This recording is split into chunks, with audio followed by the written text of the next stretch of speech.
જય શ્રી કૃષ્ણ મિત્રો, કેમ છો? હાલ તો અત્યારે કમોસમ વરસાદ ચાલી રહ્યો છે. તમારા ગામમાં કેવો વરસાદ છે? તો એને ધ્યાનમાં રાખીને હું મારી આજની રેસીપી છે ખીચડી અને કઢી. તો એના માટે મેં અહીં આગળ તુવેરની દાળ, મગની દાળ અને છોડાવાળી મગની દાળનો ઉપયોગ કર્યો છે અને ચોખાનું પોષણ થોડું ઓછું રાખ્યું છે. એ કેમ ઓછું રાખ્યું છે ને એ તમે વિડીયો છેલ્લે સુધી જોશો ને એટલે ખ્યાલ આવી જશે. ત્યાર પછી પાણી વેડી અને 1 કલાક માટે તેને હું રેસ્ટ આપું છું.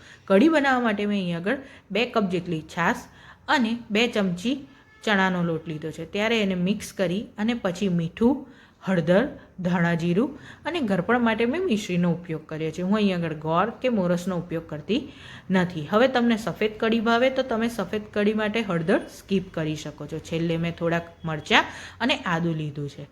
હવે વઘારની અંદર હું ઘી લઉં છું, સાથે રાઈ, જીરું, હિંગ, ખડા મસાલા અને કઢી પત્તા. હવે આદું છે, ખડા મસાલા છે, એ આપણી આયુર્વેદિક દવા જ છે. તો એ બધું જ એડ કર્યા પછી વઘાર રેડી થાય એટલે કઢીની અંદર આપણે એડ કરવાનો છે.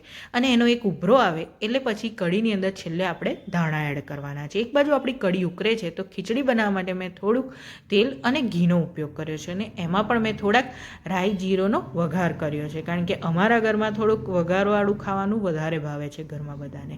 અને વઘાર તૈયાર થઈ જાય ત્યાર પછી ખીચડીનું જે મિશ્રણ એડ કર્યું છે તે પણ એડ કરવાનું છે. હવે આપણે રહ્યા ગુજરાતી, આપણે કંઈ ફેંકવું બેકવું ગમે નહીં, એટલા માટે મેં ચોખાનો પોષણ ઓછો રાખ્યો હતો. કેમ? કારણ કે થોડોક સવારનો ભાત હતો તે પણ મેં આની અંદર એડ કરી દીધો છે.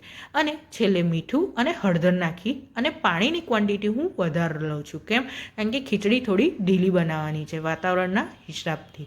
અને પછી 5 થી 6 સીટી વગાવવા દેવાની છે. 5 થી 6 સીટી થઈ જાય અને સિજાઈ જાય પછી ખીચડી ખાવાની વધારે મજા આવે. અને આ રીતના જો આપણે જ આપણા શરીરને સાચવીશું ને તો આ સિઝનમાં પણ આપણે બીમાર થઈશું નહીં. તો તૈયાર છે આપણી ખીચડી કઢી વિથ હળદર એન્ડ પાપડ. એન્જોય. જય શ્રી કૃષ્ણ મિત્રો.